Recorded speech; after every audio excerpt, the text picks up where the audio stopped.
అందరికీ నమస్కారం.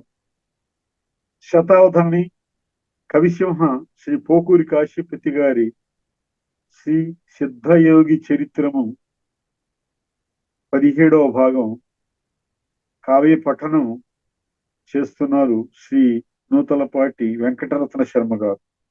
శ్రీ శర్మ గారికి స్వాగతం. నమస్తే. భూతములన్నిటి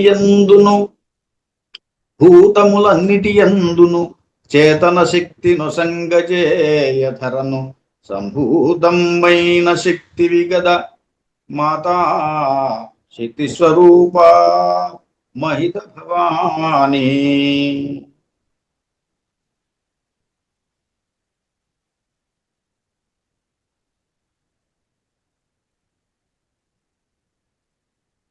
ఈరోజు భాగంలో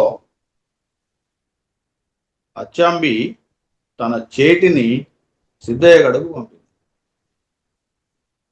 సిద్ధయ్య దగ్గర అచ్చాంబి గురించినటువంటి వివరాలు చెప్పమని, తన స్థితిని తెలియజేస్తూ సందర్భానుసారంగా ఇంకా ఏవేవో చెప్పమని ఆమె తన చెలికత్తిని పంపించింది. ఈరోజు భాగం చక్కని కావ్య భాగం, కావ్య పాఠమే. చాలా కఠినమైన పద్యాలే కాదు, ఒక రకంగా చెప్పాలంటే ఒక ఛాలెంజ్తో కూడుకున్నటువంటి పద్యాలు రాబోతున్నాయి. ఒక 4-5 పద్యాలు. బహుశా ఇవాళ రోజుట్లాగా అరగంట సరిపోదు. నిజం చెప్పాలంటే ఒక్కొక్క పద్యం అరగంట చెప్పుకోదగిన పద్యాలు ఉన్నాయి. అయితే సాధ్యమైనంత వరకు వాటిని చక్కని పాఠంలాగా అర్థమయ్యేటట్టు చెప్పేదానికి ప్రయత్నం చేస్తాను. ప్రారంభిద్దాం. ఈ చేటి సిద్ధయ్య దగ్గరికి వెళ్ళింది. సిద్ధయ్య తోటి, అయ్యా, నీ మరదలు నీయడ ఇయ్యడ ఈ సమయంలో ఇయ్యడ పెండ్లాడకుందువేని ధరిత్రిన్ చెయ్యన ప్రాణములను విడు నెయ్యము గలదేని మానిని మనుపగదే. నిన్ను గనక పెళ్లి చేసుకోకపోతే తాను ప్రాణాలు విడుస్తుంది. కాబట్టి నువ్వు ఏ రకంగా అయినా సరే ఆమెని ప్రాణాలు నిలబెట్టాలంటే ఆమెను పెళ్లి చేసుకోవాలి. దానికి ఇంకా ఒక చమత్కారాన్ని కలగజేసి చూద్దాం. చూడండి. మరణించినట్టి వానినే కరుణించి మనిచినట్టి కనునకు నీకు మరణింపక తలచిన ఈ తరుణిని మనసుడు ఒక లెక్క తాపసవర్య. చనిపోయిన వాడిని బ్రతికించాడు. ఇంతకు ముందు మనం తిమ్మారెడ్డి కథ చెప్పుకున్నాం. తిమ్మారెడ్డిని చనిపోయిన వాడిని కట్టి లేపి తీసుకొచ్చాడు.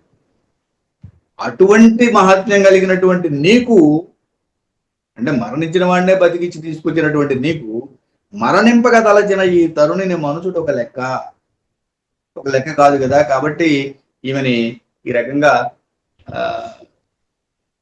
అనుగ్రహించమని అడుగుతాం. ఇక ఈ పద్యంలో తాను ఏం చెప్పిందో ఉన్నట్టుగా చెప్పింది. ఇక్కడ ఏది అచ్చాంబి ఏం చెప్పమన్నదో అంతే చెప్పింది. ఈ తర్వాత పద్యంలో ఎక్కువ తక్కువ లేనిలో ఉన్నట్టు చెప్పింది. తూచా తప్పకుండా అంటాం చూసారా, అలా చెప్పింది. నిన్న నీ తల్లి వచ్చి చన్నది మొదలుగా నీ మరదలు కూడు నీళ్లు విడిచే నిదుర కంటికి లేక నిన్న అహర్నిశలు సారెకు ప్రియాయని పలవరింపసాగే నీ పైని గల తమి నోపగాదాలక డెందమందునెంతో కుందదొడగే ఎప్పుడు నా బావ ఇందే తెంచి చేయునోయని నిరీక్షింపుతుండే. ఉలికి పడు తీక్షముగను నిట్టూర్పు వచ్చు ఎంత పిలిచినా పలుకదు సుందయ్యేది కనులు విచ్చియు చూడదు కాన నీవు వచ్చి చేపట్టి రక్షింపవలయునయ్యా. ఇది సందేశం, అచ్చాంబి యొక్క సందేశం. ఉన్నదంటూ చెప్పింది. ఏం చెప్పింది ఇక్కడ? నీ తల్లి వచ్చి వెళ్ళింది మొదలుగా, నీ మరదలు కూడు తింటలేదు, నీళ్లు తాగట్లేదు, కంటికి నిద్రలేక నిన్న అహర్నిశలు రియాయని పలవరిస్తోంది. నీపై కలిసి సమితోటి కోరికతోటి ఆ కోరికని కోపగా జాలక డెండమందున ఎంతో కుందదొడగే హృదయంలో దుఃఖిస్తోంది. ఎప్పుడు నా బావ ఇందే తెంచి ముదమందజేయునోయని నిరీక్షింపుతుంటే ఎప్పుడు వస్తాడు అని ఎదురు చూస్తోంది. ఉలికి పొడు తీక్ష్ణముగను నిట్టూర్పులు ఉలికిపట్టడం, ఎంత పిలిచినా పలకదు, సొంత ఏని కనులు విచ్చియు చూడదు, కనీసం కళ్ళు తెరిచి కూడా చూడదట. కాన నీవు వచ్చి చేపట్టి రక్షింపవలయునయ్యా అని అడిగి. సరే, సాధారణంగా ఇంతవరకు చెప్పింది. తర్వాత ఏమన్నదంటే,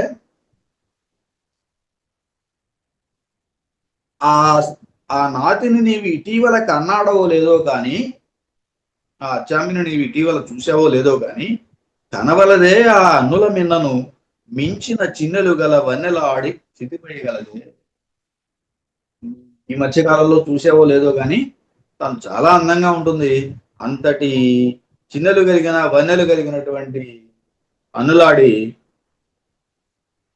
ఈ క్షితి మీద లేదు, ఈ భూమి మీద లేదు, అంత అందంగా ఉంటుందయ్యా అని చెప్పి ఆ అందాన్ని ఈయన ఒక 4-5 పద్యాల్లో, 5-6 పద్యాలు ఉన్నట్టున్నాయి, ఆ అందాన్ని వర్ణించాడు. ఇది అచ్చమైనటువంటి ప్రబంధ భాగంగా మనకు కనిపిస్తుంది. ఈ పద్యం చూడండి. ఇందులో దాదాపుగా 6 అక్షరాల ప్రాస, చెంపకమాల పద్యం. నెలను హసించు, ఈ నెలను హసించు అనే 6 అక్షరాలు 4 పాదాల్లోనూ అంతే వస్తాయి. నెలను హసించు నెమ్మొగము నిర్మలమై తనరారు నట్టి, వెన్నెలను హసించు హాసము గణింపగా వంకముగాదనచ్చు, క్రొన్నెలను హసించు నెన్నొసలు నీటుగా చుండు వేల్పు కన్నెలను హసించు రూపమల నీరజగంధిక చెల్లునారయం. నెలను హసించు నెమ్మొగము నిర్మలమై తనరారు నట్టి, వెన్నెలను హసించు హాసము గణింపగ పొంకముగా తనచ్చు, క్రొన్నెలను హసించు నెన్నొసలు నీటుగా భాసిలుతుండు వేల్పు కన్నెలను హసించు రూపమల నిరజగంధిక చెల్లునారయన్. నెలను హసించు నెమ్మొగము, చంద్రుని ఎగతాళి చేస్తుందట ఆ ముఖం. నెలను హసించు నెమ్మొగము, ఆమె యొక్క ముఖము నెలను హసించు, నెల అంటే చంద్రుడు, చంద్రుని పరిహసిస్తుంది, ఎగతాళి చేస్తుంది. అంటే చంద్రుడి కన్నా చాలా అందంగా ఉంది ముఖం అని చెప్పడానికి. నిర్మలమై తనరా వెన్నెలను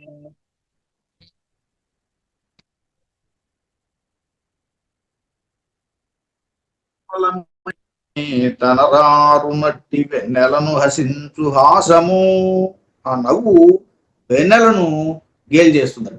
అంత నిర్మలమైనటువంటి హాసము నవ్వు. పొంగముగా తనర్చు క్రొన్నెలను హసించు నెన్నొసలు. క్రొన్నెల, క్రొత్త నెల, క్రొన్నెల ప్రాతాది సంధి. క్రొత్త నెల, క్రొన్నెల. క్రొత్త నెల ఎప్పుడు? విదే నాడు, తదే నాడు అలా. ఆ నొసలు అలా ఉన్నాయట. క్రొన్నెలను హసించు నొసలు నీటుగా భాషలు చుండు వేల్పు కన్నెలను హసించు రూపము. వేల్పు కన్నెలను ఎగతాళి చేస్తుందట రూపం. అంటే వేల్పు కన్నెల కన్నా కూడా అందంగా ఉంటుంది అని. నీరజగంధిక చెల్లునారయన్. ఇంతటి విశేషాలన్నీ కూడా ఈ అచ్చమాంబకే చెల్లును, అచ్చమ్మకే చెల్లును అని చెబుతుంది. చంద్రుని ఎగతాళి చేసే ముఖము, వెన్నెల్ని గేలి చేసే హాసము, అలాగే కొరొన్నెలను ఎగతాళి చేసేటువంటి నొసలు, అలాగే దేవతా కన్యల్ని అపహాసం చేసేటువంటి రూపము, ఇవన్నీ కూడా మరి ఈ అచ్చాంబి యొక్క సొంతం. అలాగే తర్వాత పద్యంలో అచ్చాంబి పిరుదులగన అచ్చాంబి పిరుదెలయన అవునయ్యారే, అచ్చాంబే పిరుదులగన అచ్చాంబి పిరుదలయన అవునయ్యారే. ఇది ఒక చక్కని అలంకారం. అందాన్ని చెబుతూ అలంకారంలో చెప్పాడు. అతనికి అతండే సాటి చతురక్తి పరీల మహీతలంపునని ఎక్కడో వెంకర వెంకటకవి గారు చెప్పినటువంటి ఒక లైన్ చెప్పారు. అతనికి అతండే సాటి అని. ఈ అనన్వయ అలంకారం పోల్చడానికి ఇంకేం లేదు అనమాట. అతనికి అతడే సాటి, అలాగే ఇక్కడ అచ్చాంబి బిరుదులకు అచ్చాంబి బిరుదులే సాటి, ఇంకా వేరే వాటితో పోల్చడానికి లేదు అని. అలాగే అచ్చాంబి మధ్యమునకును అచ్చాంబి మధ్యమే అనుచుననవు ఔరే. మధ్యం అంటే అన్నాడు, అచ్చాంబి మధ్యానికి అచ్చాంబి మధ్యమే సాటి అని, వేరే పోల్చడానికి ఏమీ లేదు. ఇట్లా అనన్వయ అలంకారంలో దీన్ని చెప్పాడు కవి.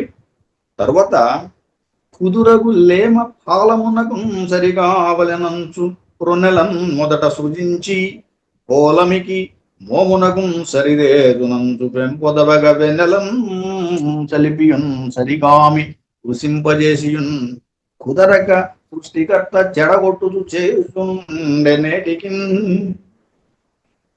ఇదొక సహజ అలంకారం. చక్కగా ఉందండి ఈ చమత్కారం. చంద్రుడికి 16 కళ్ళు ఉన్నాయి, పాడ్యం నాటి నుంచి పౌర్ణమి దాకా, మళ్ళీ అమావాస్య నుంచి మళ్ళీ పాడ్యం దాకా, పాడ్యమి మళ్ళీ పౌర్ణమి దాకా, అంటే పౌర్ణమి టు అమావాస్య, అమావాస్య టు పౌర్ణమి, ఇలా ఒక క్రమంలో పెరుగుతూ ఉంటాయి, ఒక క్రమంలో తగ్గుతూ ఉంటాయి. అమావాస్య నుంచి పౌర్ణమి దాకా పెరుగుతూ ఉంటాయి, పౌర్ణమి నుంచి అమావాస్య దాకా తరుగుతూ ఉంటాయి. ఇది సహజం. దీన్ని ఈయన ఎలా చెబుతున్నాడంటే, లేమ పాలమునకు సరెగావలనంచు కృన్నెలన్ మొదట సృజించి, ఆమె యొక్క పాల భాగానికి సరిపోల్చాలి అనుకుని కృన్నెలను మొదట సృజించాడట.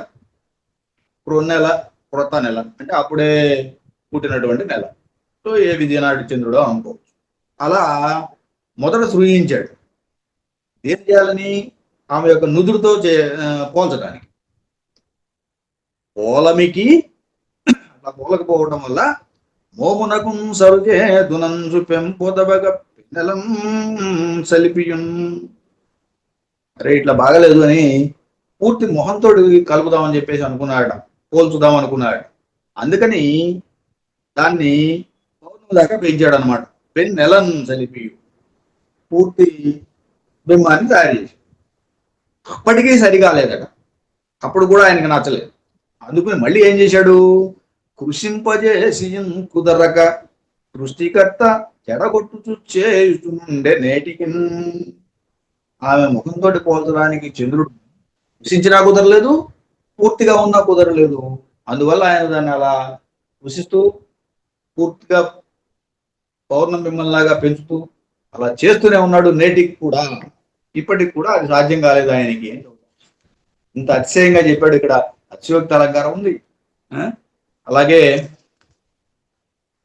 స్వభావ అలంకారం ఉంది. ఇలాంటి అలంకారాలతోటి ఆ పద్యాన్ని చెప్పాడు. సరే, ఇంతవరకు ఒక రకం. ఇప్పుడు ఇంకొక 2-3 పద్యాలు మరింత బీసిపోయింది. ఒకటి చూడండి ఎలా ఉందో. పైగేరి ఒక ఇంటి పడుచుని ఎలనాగ అందంబు చేసి కునందజేసే, దాని 3వ ఇంటి దానిని బొమ్మలచే వంచే, 4వ ఇంట మించుదాని జంఘలచే గుల్ల చేసే, గుల్ల సలిపే, 5వ ఇంట గలదాని జనులచే వెలితి చేసే, 6వ ఇంట చెన్నారు దానిని కనుగవ చేత వారిలో కలియజేసే, 11వ ఇంటను పరగుదాని కౌనుచే నోరు తెరిపించే, కడమ వాటినెదుర పని లేదు గాని 9వ ఇంటి దాని గనగా కని నదలచే. ఇది ఒక పజిల్ లాంటివే. యాక్చువల్గా ఈ పద్యాలు తెలియక అర్థమయ్యే పద్యాలు అయితే కాదు, ఒక పజిల్ ఉన్నది దీంట్లో. పైగేరి, పైన కేరి, ఒక ఇంటి పడుచు ఈ ఎలనాగ ఎందంబుచే సిగ్గునొందజేసే. ఒక ఇంటి పడుచు ఈ ఎలనాగ అందము అంటే ఈ అచ్చాంబి అందం చేత సిగ్గు చెందిందట. ఎవరు? ఒక ఇంటి పడుచు. ఆ ఒక ఇంటి పడుచు ఎవరు అనేది నీకు ఇక్కడ చెప్పడానికి ఏమి లేదు, అవునా?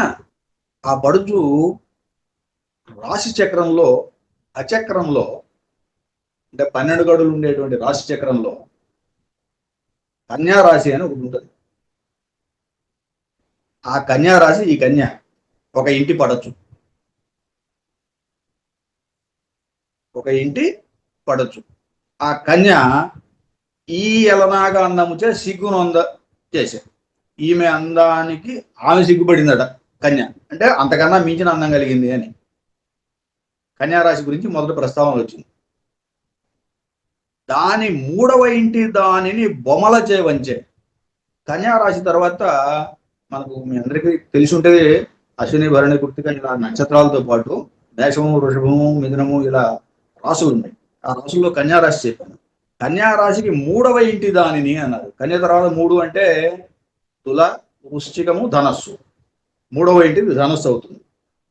ధనస్సుకి ఈ కనుబొమ్మలతో పోల్చడం కవి సాంప్రదాయం. అందుకని దాని మూడవ ఇంటి దానిని బొమ్మల వంచే. కనుబొమ్మల చేత దాన్ని మూడవ ఇంటి దానిని వంచెను అంటే అవమానించను, లేకపోతే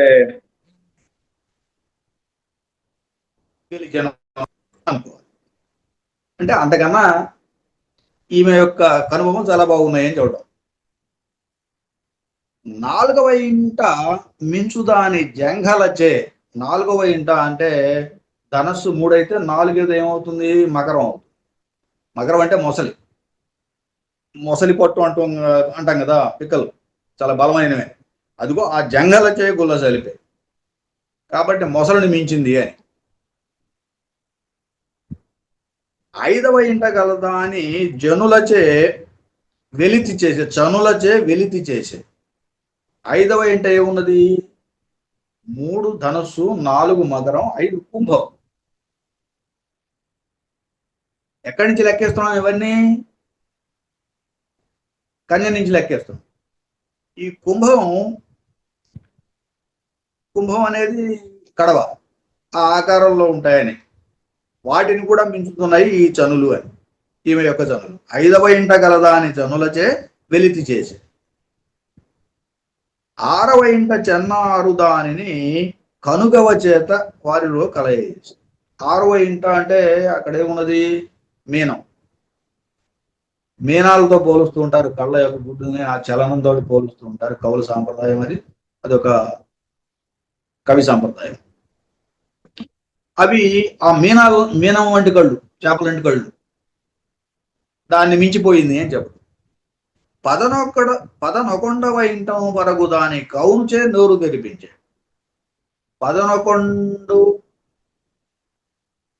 11వ ఇంటను వరకు దాని కౌనుచే నోరు తెరిపించే. కౌను 11వ ఇల్లు అంటే సింహం, సింహ మధ్యమం అన్నమాట. సాధారణంగా నడువుని సింహ మధ్యమంతో పోలుస్తుంటారు, సింహపు నడుములాగా పోలుస్తుంటారు. అది కూడా కవి సాంప్రదాయం. కడమ వాటిని ఎదుర పని లేదు గాని 9వ ఇంటి దానికి అనగాక నీకేలు పూనదలచే. 9వ దానికి సమానం కావడం కోసం అన్నప్పుడు అక్కడ మిథునం ఉన్నది. మిథున రాశి. మిథునం అంటే జంట, భార్య భర్త. అదిగో అలా నీకు భార్య కావాలని నీ కేలు పట్టుకోవాలని చెప్పేసి తలచిందయ్యా ఆమె. కాబట్టి ఇలా ఒక భచక్రంలో, ఒక రాశి చక్రంలో ఈ పద్యాన్ని ఇమిడ్చాడు చేశారు. కానీ ఒక్కటి మాత్రం నా దృష్టిలో నేను చెప్పవలసింది ఏంటంటే, రాశి చక్రాన్ని గణించేటప్పుడు కన్య దగ్గర నుంచి మొదలు పెట్టాడు కాబట్టి కన్య 1 కావాలి, 2, 3, 4 అవుతుంది అప్పుడు ధనస్సు. అలా క్రమం మారితే చివరికి సింహరాశి కూడా 12 అవ్వాలి, 11 అవడానికి వీల్లేదు. సరే, ఆయన ఆ క్రమంలోనే కొంచెం ఒక గడి అటు ఇటు తప్పినట్టు అనిపిస్తోంది. మొత్తం మీద ఈ భచక్రంలో బంధించి ఒక చక్కని పద్యం మనకు అందించారు.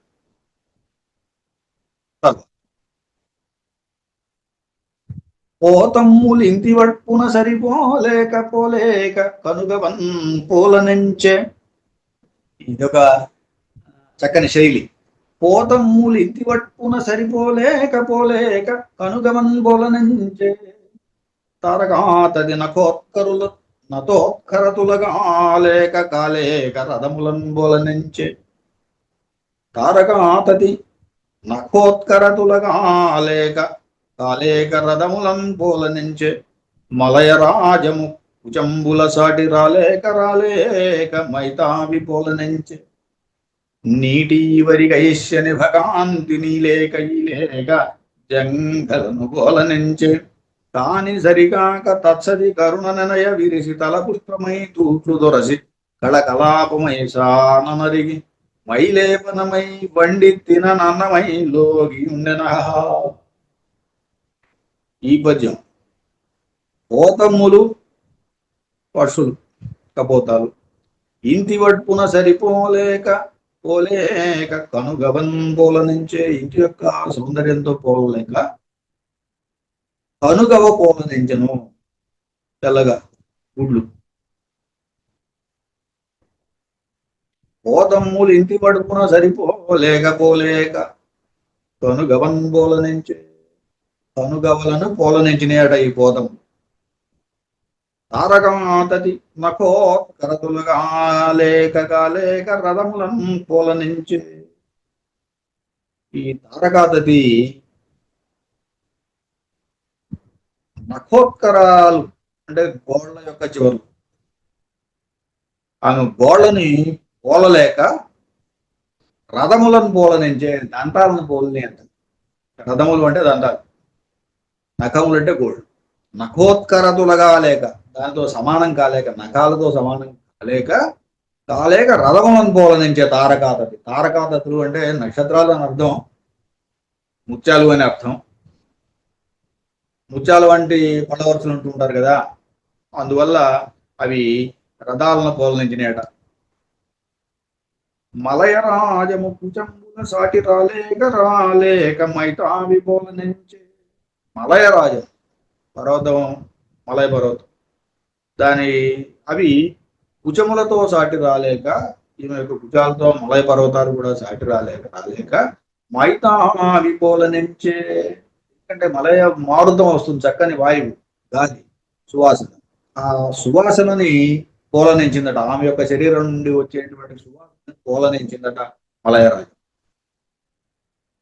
నీటి ఈవరి కైశ్యని భకాంతి నీలేక ఈలేక జంగలం పోలనించే. నీటి ఈవరి కైశ్య అంటే మేఘాలు, వాటితో సమానమైనటువంటి కాంతిని ఈలేక జంగలను పోలనించను. ఆమె యొక్క జంగలను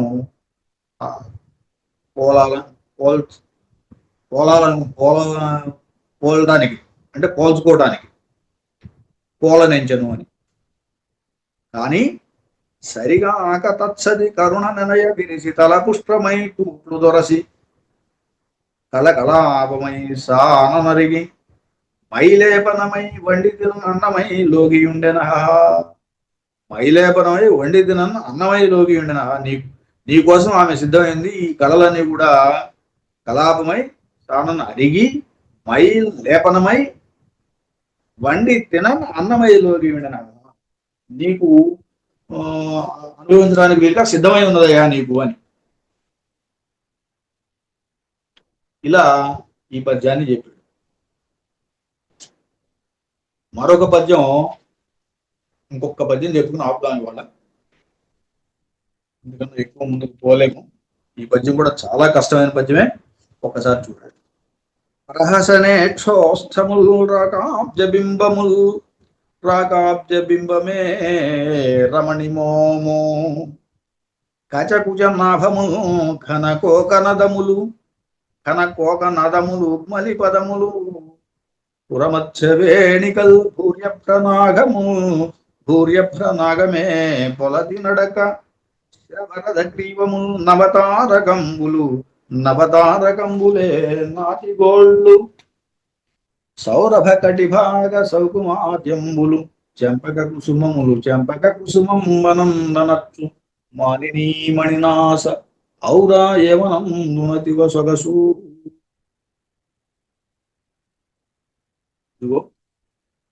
ఈ పద్యం ముక్త పదగ్రస్తం. ముందు లైన్లో ఏం పెట్టాడో దాంతో రెండో లైన్లో మొదలు పెడతాడు. ఇదొక అలంకారం.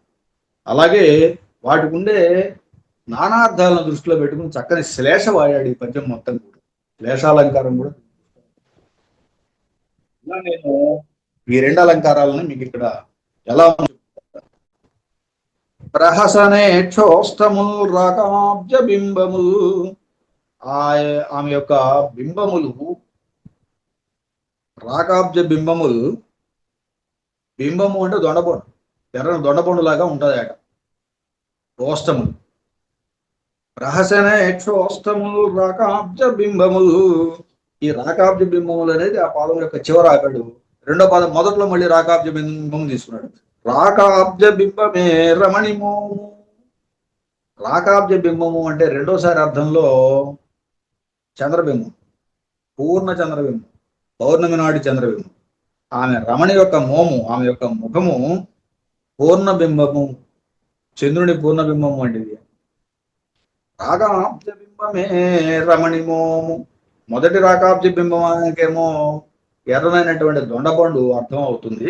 రెండో రాకాబ్జ బింబానికి పూర్ణచంద్ర బింబం అర్థం. మొదటిదేమో పెదవులతోటి పోల్చాడు, రెండవదేమో మొహంతో పోల్చాడు. ఆమె యొక్క ముఖము పూర్ణచంద్ర బింబంతో. రహసనే క్షోష్టములు రాకాబ్జ బింబములు, రాకాబ్జ బింబమే రమణిమోము. కచకుచ నాభము కనకో కనదములు, కనకో కనదములు ఉగ్మలి పదములు. ఇక్కడ చూడండి, కచ కుచ నాభములు. కచ అంటే జుట్టు, కుచ అంటే చనులు, నాభము నాభి అంటే గుడ్డు. ఈ మూడింటిని చెప్పాడు ఒక్కసారి. కచ కుచ నాభము కనకో కనదములు. సాధారణంగా ఈ పద్యాన్ని ఇట్లా విడగొట్టడం ఎంత కష్టం అంటే, ఏ పదానికి ఆ పదం విడగొట్టడం కాదు. ఇక్కడ ఒక పదాన్ని 3 ముక్కలు చేస్తున్నాడు. ఘన కోక నదములు 3, పైగా క్రమాలంకారం. కచ ఘన, కుచ కోక, నాభ నదము. ఇలా అర్థం చేసుకోవాలి దాన్ని. కచ కుచ నాభములు అన్నప్పుడు కచము అంటే జుట్టు, ఇది ఘనము అన్నాడు, మేఘంలాగా నల్లగా ఉంటుంది. కుచ అన్నాడు, దీనికి కోక అన్నాడు. కోక అంటే మన తెలుగులో చెప్పుకున్నట్టు చీర అంటానికి లేదు. చక్రవాక పక్షుల్ని కోక అంటాం. అంటే చక్రవాక్యాంగం లాంటి చక్రవాకాలతో పోల్చదగినటువంటి కుచములు అని. నాభము అంటే నదము అన్నాడు.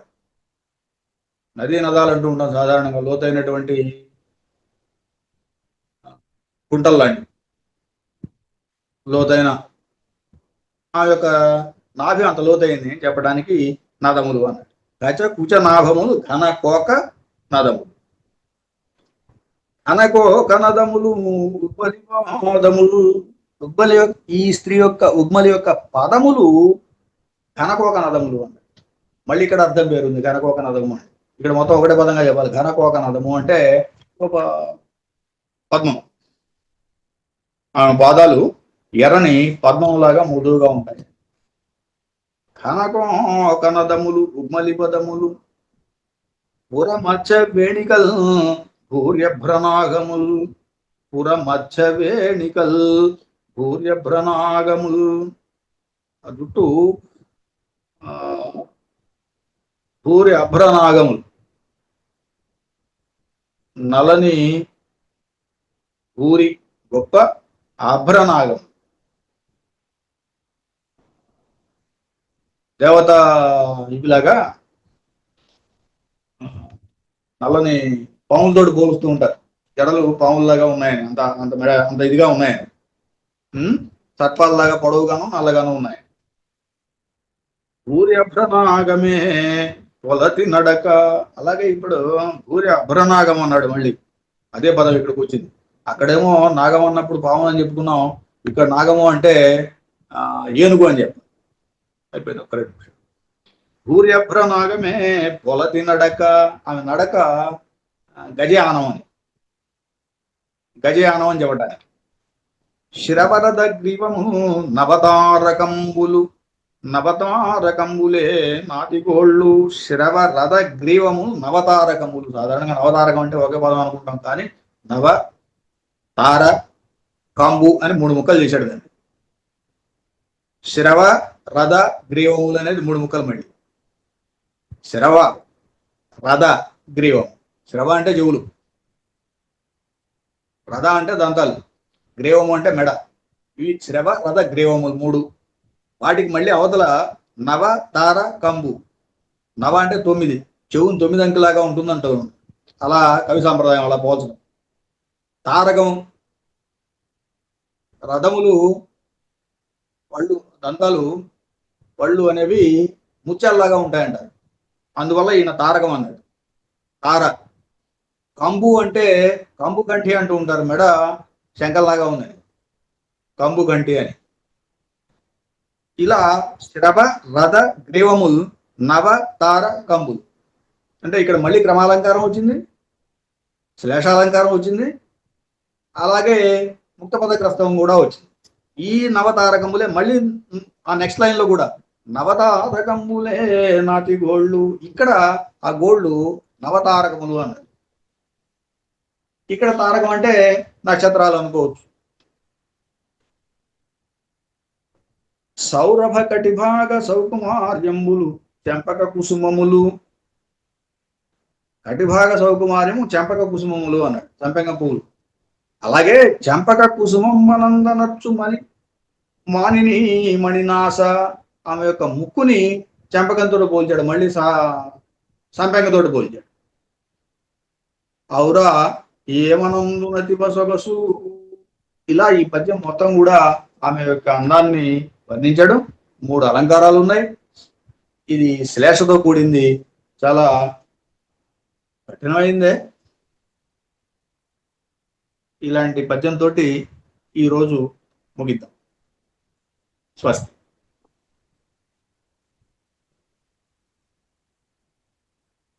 కవిసింహ శ్రీ పోకూరి కాశీపతి గారి శ్రీ సిద్ధయోగి చరిత్రము కావ్య పఠనం కావించిన శ్రీ నూతలపాటి వెంకటరత్న శర్మ గారికి ధన్యవాదాలు.